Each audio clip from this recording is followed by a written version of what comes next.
பரிதி media நேயர்களுக்கு வணக்கம். முதலில் தலைப்புச் செய்திகள். ரணில் தலைமையிலான அரசாங்கத்திற்கு பிரித்தானியாவிலிருந்து வந்த நற்செய்தி. ரணில் தலைமையிலான அரசுடன் இணைய மாட்டோம், பகிரங்கமாக வெளியிட்டுள்ள அறிவித்தல். கிழக்கின் பல இடங்களிலும் ராணுவ சோதனை சாவடிகள், வீதியில் ரோந்து நடவடிக்கைகளும் முன்னெடுப்பு. ரணில் அரசாங்கத்தில் நாங்களும் அங்கம் வகிக்கப் போவதில்லை, மைத்திரி அறிவிப்பு. அனைத்து உண்மைகளையும் சொல்வேன், மிரட்டும் மஹிந்த. நிதியமைச்சராக பதவியேற்குமாறு விடுக்கப்பட்ட பகிரங்க அழைப்பு, ஹர்ஷ டி சில்வா கொடுத்த பதிலடி. சஜித் தரப்பு சந்திப்பு, அடுத்த கட்ட நகர்வுகள் பற்றி எடுக்கப்பட்ட முக்கிய முடிவுகள். கோட்டபாய அன்றே தூக்கில் தொங்கியிருக்க வேண்டும், தென்னிலங்கை மக்கள் ஆதங்கம். நாமல் முன்னர் வெளியிட்ட வர்த்தமானி தொடர்பில் நீதிமன்றம் பிறப்பித்துள்ள உத்தரவு. இராணுவத்தினரின் வீடுகளை சேதப்படுத்துங்கள், தூண்டிவிட்ட முன்னாள் படை அதிகாரி. இனி தொடர்வன விரிவான செய்திகளோடு.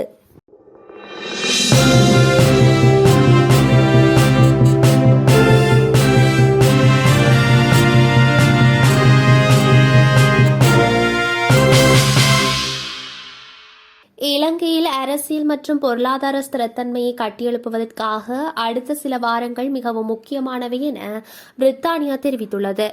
இலங்கை மக்களின் தேவைகளுக்கு பதிலளிப்பதற்காக ரணில் விக்ரமசிங்க தலைமையிலான இலங்கை அரசாங்கத்தை ஊக்குவிக்கும் என இலங்கைக்கான பிரித்தானிய உயர்ஸ்தானிகர் ஆலயம் டுவிட்டர் பதிவில் கூறியுள்ளது. இலங்கையில் அரசியல் மற்றும் பொருளாதார ஸ்திரத்தன்மையை கட்டியெழுப்பும் நோக்கத்திற்காக ரணில் விக்ரமசிங்க தலைமையிலான அரசாங்கம் செயல்பட வேண்டும் எனவும் இலங்கை மக்களின் தேவைகளுக்கு பதிலளிக்க வேண்டும் எனவும் பிரித்தானிய உயர்ஸ்தானிகர் ஆலயம் கூறியுள்ளது. 10 கட்சிகளின் புதிய குழு பிரதமர் ரணில் விக்ரமசிங்க தலைமையிலான அரசாங்கத்தில் இணையாது என நாடாளுமன்ற உறுப்பினர் உதய கம்பன்பில தெரிவித்துள்ளார். எனினும் பொருளாதாரத்தை கட்டியெழுப்பும் திட்டங்களுக்கு ஒத்துழைப்பு வழங்கப்படும் எனவும் அவர் தெரிவித்துள்ளார். தனது உத்தியோகபூர்வ டுவிட்டர் தளத்தில் பதிவொன்றையிட்டு அவர் இதனை குறிப்பிட்டுள்ளார். நாடளாவிய ரீதியில் ஊரடங்கு சட்டம் நடைமுறையில் உள்ள நிலையில் அம்பாறை மாவட்டத்தின் பல பகுதிகளிலும் சோதனை சாவடிகள் அமைக்கப்பட்டு பெரும்பளவிலான போலீசார் ராணுவத்தினர் குவிக்கப்பட்டு சோதனை நடவடிக்கைகள் முன்னெடுக்கப்பட்டுள்ளதாக எமது பிராந்திய செய்தியாளர் தெரிவித்துள்ளார். கல்முனை, பெரிய நீலாவணை, சாய்ந்தமருது, நீந்தவூர், சம்மாந்துறை, அக்கரப்பற்று போலீஸ் எல்லைக்குட்பட்ட பகுதிகளில் போலீசார் மற்றும் ராணுவத்தினர் பாதுகாப்பு கடமையில் ஈடுபட்டிருப்பதாகவும் தெரிவிக்கப்படுகிறது. அரசாங்கத்தினால் நடைமுறைப்படுத்தப்பட்டுள்ள கடுமையான ஊரடங்கு சட்டம் காரணமாக மக்கள் ஆர்ப்பாட்டங்களை கைவிட்டு தத்தமது வீடுகளுக்குள் முடங்கி கிடக்கின்றார்கள். ராணுவத்தினர், போலீசார் இம்மாவட்டத்தின் முக்கிய சந்திகளில் ரோந்து நடவடிக்கை மற்றும் சோதனை நடவடிக்கையினை தீவிரப்படுத்தியுள்ளனர். இதேவேளை இப்பகுதியில் இன்று காலை பாடசாலைகள், அரசு சார்பற்ற நிறுவனங்கள், வங்கிகள், வியாபார நிலையங்கள் திறக்கப்பட்ட போதிலும் மதிய நேரம் படிப்படியாக மூடப்பட்டிருந்ததுடன் வீதிகளும் வெறிச்சோடி காணப்பட்டன. மேலும் சில இடங்களில் திறக்கப்பட்டிருந்த ஒரு சில வர்த்தக நிலையங்கள் போலீசாரின் தலையீட்டை அடுத்து மூடப்பட்டன. அத்துடன் தேவையான போது துப்பாக்கி சூடு நடத்துவது உட்பட சட்டத்தை பயன்படுத்துவதற்கு அனைத்து போலீஸ் நிலையங்களுக்கும் போலீஸ் தலைமையகம் அறிவுறுத்தியுள்ளது. போலீஸ் ஊடக பேச்சாளர் அலுவலகம் விடுத்துள்ள அறிக்கையில் இந்த விடயம் தெரிவிக்கப்பட்டுள்ளது. கலவரக்காரர்கள் அல்லது வன்முறை குழுக்களால் உயிரிழப்பு அல்லது கொள்ளை சம்பவங்கள் ஏற்பட வாய்ப்பு இருப்பதனால் அவர்கள் வாகனங்களை நிறுத்தி சோதனையிடும் நடவடிக்கையினை தடுப்பதற்காக அதிகபட்ச நடவடிக்கைகள் எடுக்குமாறு போலீசாருக்கு அறிவுறுத்தப்பட்டுள்ளது. பிரதமர் ரணில் விக்ரமசிங்கவின் கீழ் அரசாங்கத்தில் அங்கம் வகிக்கவோ அல்லது அமைச்சு பதவிகளை ஏற்கவோ எவ்வித தீர்மானங்களும் இல்லை என்று ஸ்ரீலங்கா சுதந்திர கட்சி தீர்மானித்துள்ளது.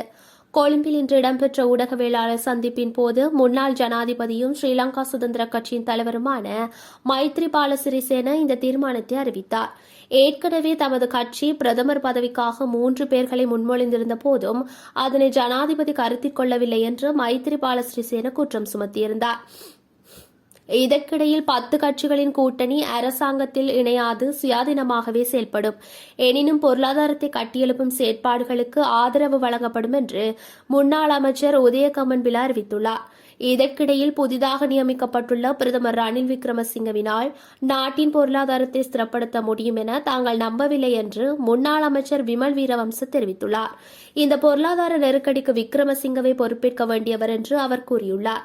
இதேவேளை ரணிலின் அரசாங்கத்தில் எவ்வித பதவிகளையும் வகிக்கப் போவதில்லை என்று சஜித் பிரேமதாச தலைமையிலான ஐக்கிய மக்கள் சக்தியும் ஏற்கனவே அறிவித்துள்ளது. பிரதமர் பதவியிலிருந்து விலகுவதற்கான தனது தீர்மானம் மற்றும் அதன் பின்னர் நாட்டில் ஏற்பட்டுள்ள நிலைமைகள் குறித்து உண்மையை வெளியிடுவேன் என மஹிந்த ராஜபக்ஷ தெரிவித்ததாக தென்னிலங்கை ஊடகம் ஒன்று கூறியுள்ளதாக தகவல்கள் வெளியாகியுள்ளது. இதற்காக ஊடகவியலாளர் சந்திப்பை எதிர்வரும் நாட்களில் கொழும்பில் நடத்துவதற்கு ஏற்பாடுகள் மேற்கொள்ளப்பட்டு வருவதாகவும் கூறப்படுகிறது. இந்த சந்திப்பில் அனைத்து ஊடகவியலாளர்களையும் கலந்து கொள்ளுமாறு அழைப்பு விடுவிக்கப்படும் எனவும் மஹிந்த கூறியுள்ளதாக தெரிவிக்கப்படுகின்றது. ஊடகவியலாளர் சந்திப்பின் போது நாட்டின் நிலைமை மற்றும் அதற்கான காரணங்கள் வெளிப்படுத்தப்படும் என மஹிந்த தெரிவித்ததாக சிங்கள ஊடகம் ஒன்று செய்தி வெளியிட்டுள்ளது.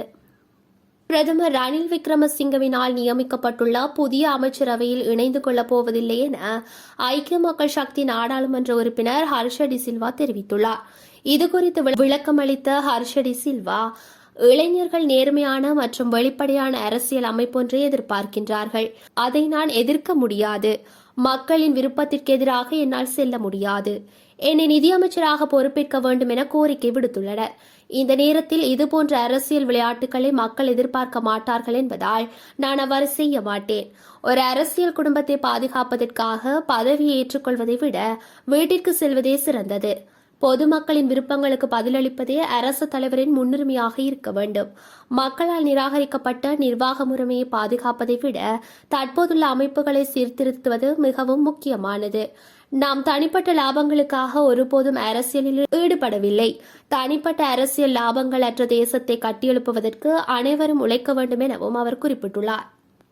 தமது கட்சியால் முன்வைக்கப்பட்ட நிபந்தனைகளை ஏற்று கட்சித் தலைவர் சஜித் பிரேமதாசவுக்கு பிரதமர் பதவியை வழங்குவதற்கு அரசு தலைவர் கோட்டபாய ராஜபக்ஷ மறுப்பு தெரிவித்துள்ள நிலையில் அடுத்த கட்ட நகர்வுகள் தொடர்பில் ஆராய்வதற்காக ஐக்கிய மக்கள் சக்தி நாடாளுமன்ற குழு கூடியுள்ளது. கட்சித் தலைவர் சஜித் பிரேமதாச தலைமையில் எதிர்க்கட்சித் தலைவர் அலுவலகத்தில் இந்த கூட்டம் இன்று இடம்பெறுகின்றது. ஐக்கிய மக்கள் சக்தியின் அடுத்த கட்ட நகர்வுகள் சம்பந்தமாகவும் அரசு தலைவர் மீது அதிருப்தி தெரிவிக்கும் பிரேரணை குறித்தும் இதன்போது ஆராயப்பட்டு முக்கியமான சில முடிவுகள் எடுக்கப்பட உள்ளன. இதேவேளை நாடாளுமன்றத்தில் எதிர்வரும் 17ஆம் தேதி நடைபெறவுள்ள பிரதி சபாநாயகர் தேர்வின் போது தமது கட்சியின் சார்பில் இம்தியாஸ் பாக்கிர் மாக்கர் களமிறக்கப்படுவார் என ஐக்கிய மக்கள் சக்தியின் செயலாளர் ரஞ்சித் மத்தும பண்டார தெரிவித்தார். கோட்டபாய ராஜபக்ஷவின் வீட்டுக்கு சென்று மக்கள் கற்களை எறிந்து தமது எதிர்ப்பினை வெளிப்படுத்திய போதே கோட்டபாய தூக்கில் தொங்கியிருக்க வேண்டும் என தென்னிலங்கை மக்கள் ஆதங்கம் வெளியிட்டுள்ளனர். நாட்டை இல்லாது செய்த ராஜபக்சர்கள் ஏன் தற்போது ஆட்சியில் இருக்க வேண்டும் எனவும் கேள்விகளை எழுப்பியுள்ளனர். கோட்டபாய ராஜபக்ஷவின் அரசில் புதிய பிரதமராக ரணில் விக்ரமசிங்க பதவி பிரமாணம் செய்து கொண்டுள்ள நிலையில் குறித்த விடயம் தொடர்பில் கருத்து தெரிவிக்கும் போதே தென்னிலங்கை மக்கள் தமது ஆதங்கத்தினை வெளியிட்டுள்ளனர். இலங்கை ரக்பியை தற்காலிகமாக இடைநிறுத்தி முன்னாள் அமைச்சர் நாமல் ராஜபக்ஷ வெளியிட்ட வர்த்தமானியை நடைமுறைப்படுத்துவதை தடுக்கும் இடைக்கால உத்தரவை மேன்முறையீட்டு நீதிமன்றம் பிறப்பித்துள்ளது.